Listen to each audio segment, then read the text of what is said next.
व्यक्ति जब कहानी या नाटक में खुद को जीता है या कहानी अथवा नाटक को जीता है तो किस तरह उसका पूरा व्यक्तित्व उसके सृजन में घुलता हुआ लगभग चीज़ और चीज़ के निर्माण में एकम एक हो जाता है। उसका किरदार जहाँ कहानी में होता है वहीं नाटक में भी अपनी भूमिका को जीता है एक लेखक के तौर पर। कब वो पात्र बन जाता है, कब कहानी का हिस्सा बन जाता है, कब नाटक का हिस्सा बन जाता है, ये पूरा एक रचना संघर्ष उसके भीतर से चलता हुआ बाहर अभिव्यक्त होता है। वीरेंद्र मेहंदी की कहानियों को पढ़ते हुए मुझे लगा हमेशा कि उनकी ज़िंदगी और उनकी किताब जो रचना रत है लगभग एक हो गए हैं। उन्होंने बहुत ज़्यादा कहानियाँ तो नहीं लिखी, लेकिन जितनी भी लिखी उनका अनुभव, उनकी संवेदना एक रचनाकार और एक व्यक्ति की मिलीजुली संवेदना है। और कब वो व्यक्ति की संवेदना लेखक की संवेदना बनी है और कब लेखक की संवेदना व्यक्ति की संवेदना बनी है, इसका मिश्रण आप अलग नहीं कर सकते। उनकी रचना से इसे अलग नहीं किया जा सकता। मैंने ख़ास तौर पे उनकी दो कहानियाँ जो चुनी हैं, वे दोनों कहानियाँ इस संसार की कहानियाँ नहीं हैं जिसके बाबत मैंने अभी अपनी बात रखी। ये मैंने ख़ास तौर पे इसलिए किया कि उनके व्यक्तित्व का एक निपट लेखकीय जो चेहरा है वो सामने आए, न कि उनके आत्मकथ्य और आत्मकथा में से उभरती हुई कहानियों का हिस्सा, क्योंकि उनकी ज़्यादातर कहानियाँ उनकी आत्मकथात्मक कहानियाँ हैं। तो पहली कहानी एक और द्रौपदी, उसका पाठ प्रस्तुत है।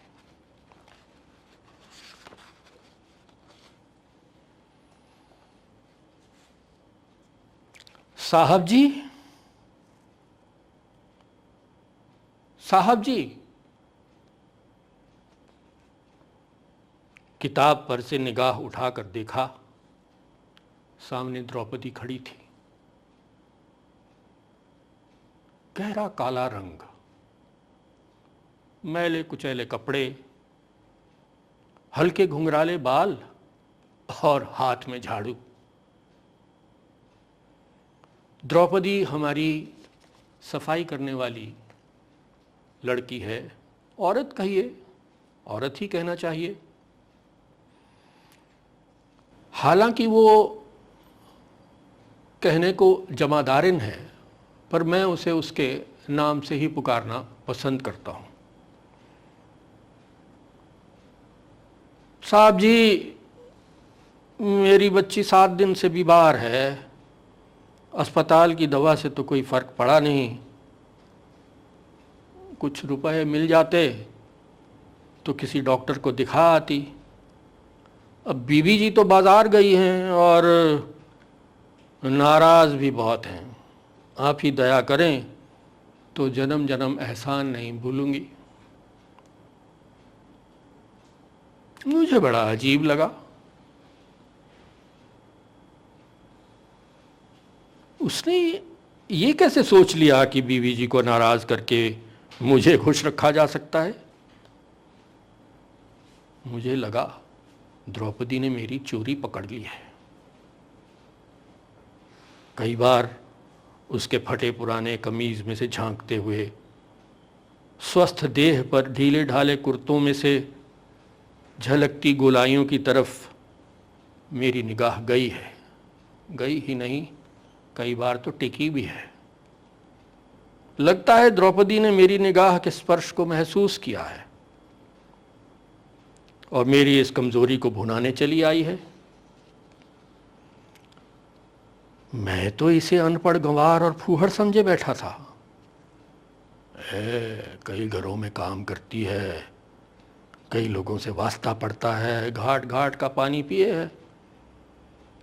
तभी मौका देखकर कि बीबी जी घर पर है नहीं, साहब के पास चली आई है। ये लो कुछ रुपए, पर बीमारी के लिए बीवी जी मना नहीं करती। मना तो नहीं करती। तुमने ये कैसे सोच लिया कि वो मना कर देंगी? मुझे अपने शब्द बड़े अटपटे से लगे। रुपए देते वक्त की अपनी सफाई लगी मुझे ये, क्योंकि मैं जानता था कि कमला अक्सर उस की शिकायत करती है। जैसे कहती है, मैं तंग आ गई हूँ इस जमादारिन से, काम का वक्त होगा तो इसकी तबीयत खराब हो जाएगी। 5 साल में 6 बच्चे कर लिए हैं पैदा और 7वां फिर तैयार है। साल में 7 महीने काम करेगी और तनख्वाह चाहिए इसे पूरे 12 महीनों की। बात सही थी। उसके पेट में तो बच्चा हमेशा ही रहा, इसीलिए उसके शरीर की बनावट और रूप रंग महीने महीने बदलते रहते हैं। कभी हल्दी की तरह पीली नजर आती है, कभी चेहरे पर खिलन होती है, कभी मातृत्व की चमक, फिर अचानक भद्दापन, बढ़ा हुआ पेट, बोझ ढोते पांव, निरंतर की थकान, कसते और फटते से वस्त्र। पिछली बार तो कमला से डरकर 8वें महीने तक आती रही। कई बार मन हुआ कि कमला से कहूं अब इसे छुट्टी दे दो, इसलिए चुप रहा कि अगर उसने हल्के से भी मजाक कर दिया, हाँ बड़ा दर्द आया है आपको, तो मुझे बुरा लग जाएगा। इस साल भी ऐसा ही हुआ। उसकी छठी बेटी अभी 4 महीने की भी नहीं हुई थी कि द्रौपदी का रूप रंग बदलने लगा। मैंने देखा कि बच्चे के जन्म के बाद द्रौपदी की हालत बहुत बुरी हो जाती है। रंग काला पड़ जाता है, छातियां ढलकने लगती हैं, चेहरे की हड्डियां दिखाई देती हैं। यह स्वाभाविक भी है कि गोद में बच्चा और खुराक का नाम नहीं, साथ में 5-6 घरों की सफाई का काम। इसलिए जब भी अचानक उसका चेहरा चमकना शुरू होता है, मैं समझ जाता हूं अगले बच्चे की तैयारी है। 7वीं बार इस प्रक्रिया की शुरुआत देखकर मुझे बड़ा दुख हुआ था। अभी उस दिन की बात है, मैं ड्राइंग रूम में बैठा अखबार पढ़ रहा था। कमला साथ के कमरे में द्रौपदी से काम करवा रही थी।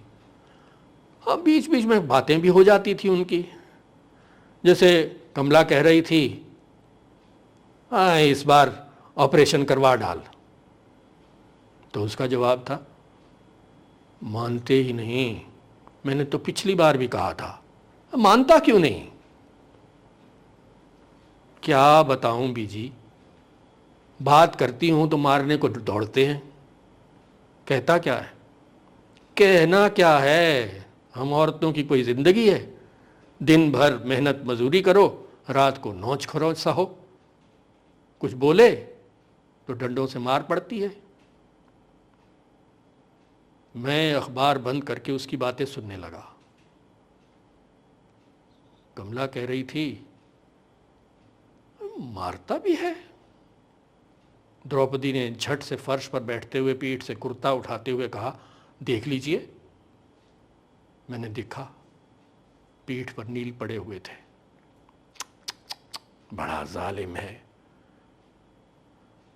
इनसे कहूंगी जमादार से बात करेंगे। नहीं साहब से मत कहिएगा, ये तो फिर भी अच्छे हैं। झुग्गियों में तो कई मर्द रोज अपनी औरतों को पीटते हैं, माता दीन ने तो अपनी औरत को पीट पीट कर मार ही डाला है। ये तो बड़ा जुल्म है। इतने बेदर्द होते हैं ये मर्द। बेदर्द नहीं, मर्द हैं। और फिर वो मर्द ही कैसा जो अपनी औरत को काबू में न रख सके। मैं तो यही जानूं, सारे मर्द यही करते हैं। कई सालों से मार खा रही हूं, अब तो आदत भी पड़ गई है। रोटी खाओ, मार खाओ, रात को पिस जाओ, दोनों एक से लगते हैं। तुम तो कमाई भी करती हो, उसकी मार क्यों सहती हो? कमाई करती हूं बच्चों का पेट पालने के लिए, साथ रहेंगे तो बर्तन तो टकराते ही हैं। मैं सोच रहा था कैसे उसने सारी स्थिति को स्वीकार किया हुआ है। घर चलाना है, बच्चे पालने हैं, और इसके लिए वो सब कुछ सहने को तैयार है। कहीं कोई विद्रोह नहीं।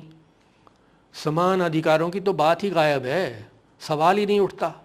स्वीकृति ही स्वीकृति, घर भर के लिए, बच्चों के लिए और आदमी के लिए भी।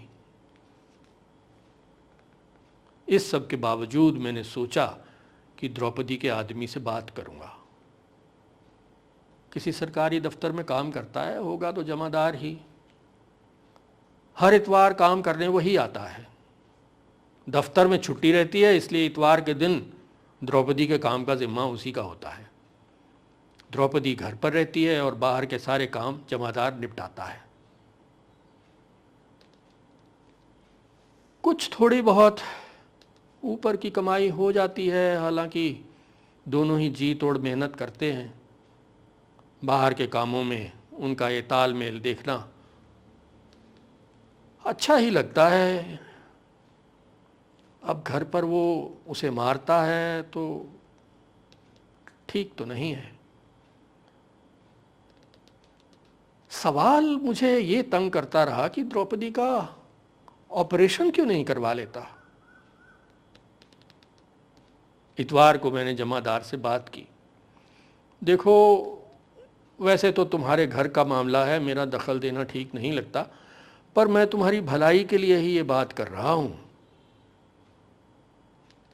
जमादार इस तरह मेरी ओर देख रहा था जैसे उसे कुछ समझ ही नहीं आ रहा। मुझे अपनी भूल का एहसास हुआ। साफ साफ बात करने के लिए भूमिका मुझे आवश्यक लगी, तो मैंने पूछा, कितना कमाते हो? बोला 200 रुपये।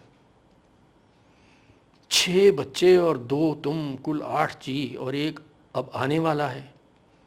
हर एक के किस्से तो देखो ना, 25 रुपये भी नहीं आए। अरे इतने का तो एक आदमी आटा खा लेता है, तुम गुजारा कैसे करते हो?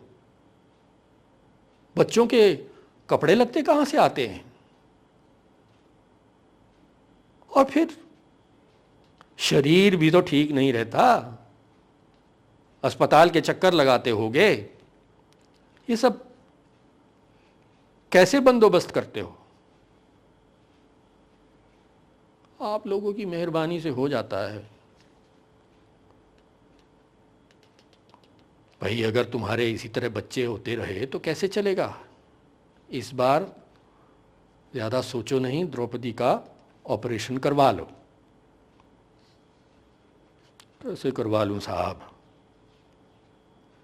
औरतें, इनको तो ढोरों की तरह पीट पीट कर चलाना पड़ता है। जनावर होती हैं, जनावर।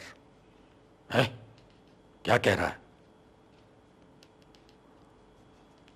और क्या कहना है बाबूजी, जिंदगी कीचड़ है हमारी, आप नहीं समझ सकते।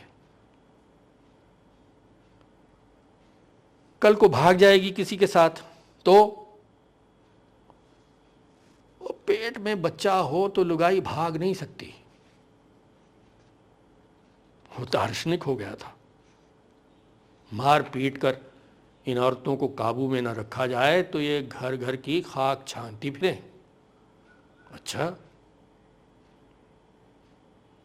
साहब जी, आप तो देवता लोग हैं, और दुनिया को नहीं जानते आप। जहान भर का गंदा ढोते हैं, हम सब जानते हैं। जगह जगह घर की गंदगी साफ करनी होती है। सब घर की गंदगी घरों में बहुत गंदगी है साहब, दुनिया छोड़ती नहीं है। मतलब काम करने तो सुबह ही जाती है, सुबह रात की तमीज़ नहीं करते लोग। और ये बाहर से आए हुए लड़के तो बिल्कुल नहीं। मुझे लगा मैं उसकी बातों में रस ले रहा हूं। असल में द्रौपदी के शरीर की गठन में एक आकर्षण है, कोई मन चला बहक जाए तो अचरज नहीं। कुछ और अधिक जानने की उत्सुकता जागी तो बोला, ऐसी कोई हरकत द्रौपदी के साथ किसी ने की है?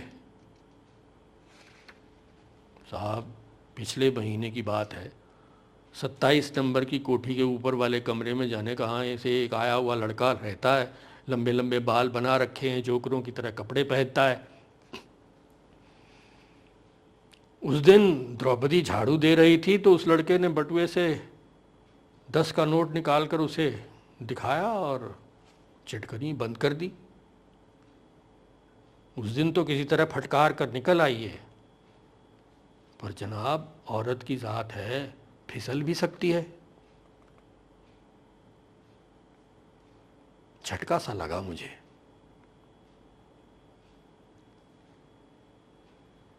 सब ये जो पड़ोसिनें हैं ना हमारी, वो झुग्गी कॉलोनी की, 2-2 रुपए में बिस जाती हैं। वो बोले चला जा रहा था और मुझे लगा मेरा पाँव कीचड़ में धंसा जा रहा है। गलती हो गई, इन लोगों के मामलों में उलझना नहीं चाहिए। मन को समझाया मैंने, मैं तो उसकी भलाई की ही सोच रहा था, ये तो उलझना हो गया। उसका ऑपरेशन नहीं करवाना तो अपना ही करवा लो, उसमें क्या हर्ज है। मैं तो तैयार हूं, वही नहीं करवाने देती। बात फिर उलझ गई ना, उसे क्या आपत्ति है? हैं? बोलो, उसे क्या आपत्ति है?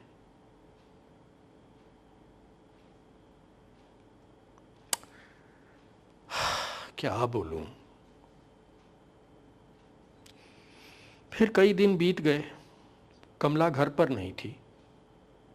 वो महीने के लिए मायके गई थी, शाम का वक्त था।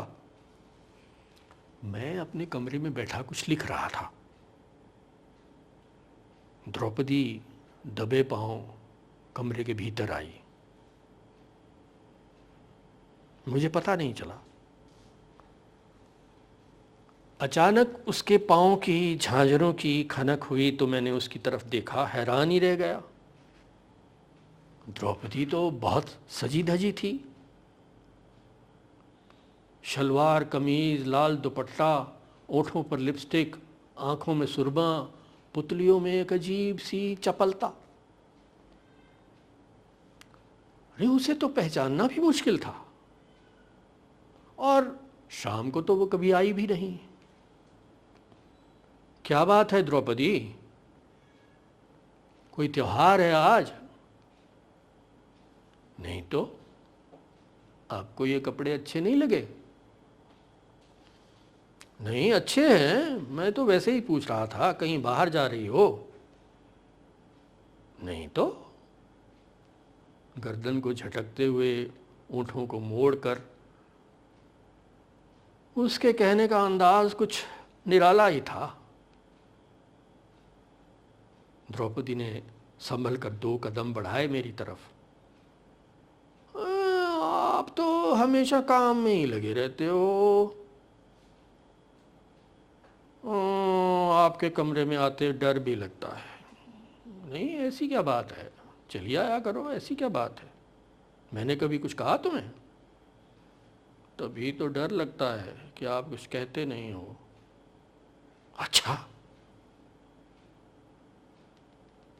मुझे लगा मेरे भीतर भी कोई चोर बैठा है। कमला के न रहने के कारण कुछ अधिक सहज हो गया था उसके साथ। उससे बात करना अच्छा लग रहा था मुझे। द्रौपदी, तुम कितने घरों में जाती हो?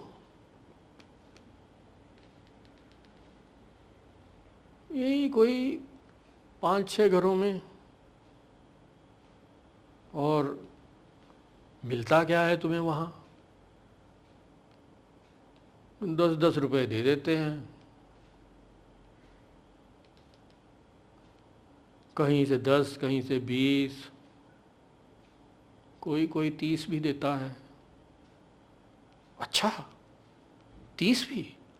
कोठियाँ बड़ी होती होंगी वो तो। अरे वहाँ ना दरअसल लड़के रहते हैं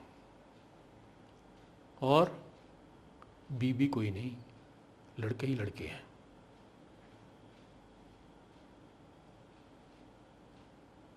तीन जने हैं तो 10-10 रुपए बन गए।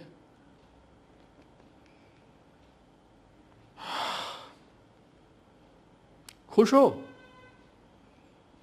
अब क्या कहूँ, कभी कभी ज़्यादा काम भी करना पड़ता है।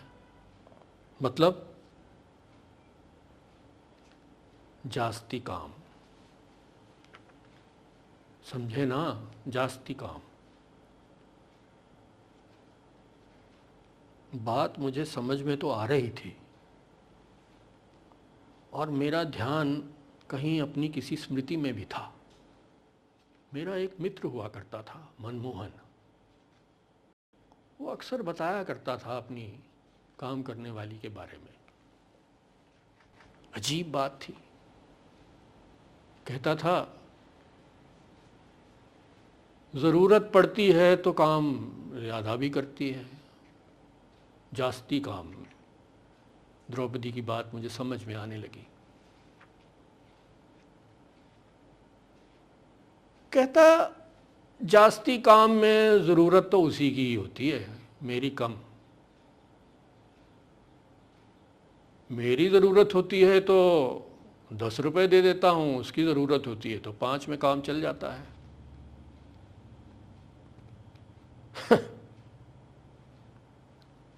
ऐसी बात कहते कहते अक्सर मैंने उसका नाड़ा लटकता देखा। मैं वो दृश्य आज भी नहीं भूल पाया हूँ। कौंध गई सारी बातें।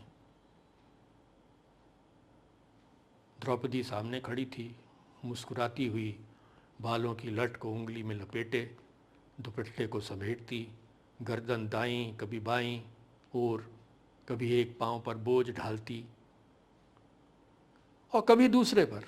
बात आगे बढ़ाने के उद्देश्य से मैंने कहा, इसके अलावा कोई ऊपर की कमाई भी होती है? होती है ना, कमर तोड़ कमाई होती है। हाँ, वो तो ठीक है, चलो ठीक है। इस बीच द्रौपदी मेरी कुर्सी के पास ज़मीन पर आकर बैठ गई थी। इतने नज़दीक तो वो कभी नहीं आई थी। उसके कपड़ों और शरीर की मिली जुली गंध आ रही थी। बालों पर उसने सस्ता खुशबूदार तेल लगा रखा था। इस बात की हैरानी भी थी कि 7 बच्चों को जन्म देने के बाद भी इसके शरीर की गठन में कमाल का आकर्षण है। द्रौपदी, भाई वैसे तो ये आप दोनों के बीच की बात है, मुझे संकोच भी हो रहा है कहने को, लेकिन पूछ लूँ क्या? नहीं साहब जी, पूछो ना। तुम जमादार को ऑपरेशन क्यों नहीं करवाने देती? आप समझेंगे नहीं साहब जी, ज़माना अच्छा नहीं है। घर घर जाना होता है, लोग तरह तरह के, धंधा गंदगी का, एहतियात के बावजूद दिक्कत हो जाती है। मर्द का ऑपरेशन हुआ तो बिरादरी में नाक कट जाएगी मेरी। और कहते कहते अचानक द्रौपदी ने मेरे पांव पकड़ लिए। 25 रुपए दे दो साहब, 25, बहुत ज़रूरत है। तन मन से आपकी सेवा करूंगी। उसने अपना माथा मेरे घुटने से टेक दिया। शरीर और सस्ते तेल की मिली जुली गंध, मेरे दिमाग में धुंध सी छा गई। कुछ समझ नहीं आ रहा था, मैं तो चेतना शून्य हुआ जा रहा था। द्रौपदी, मैं सिर्फ फुसफुसाया।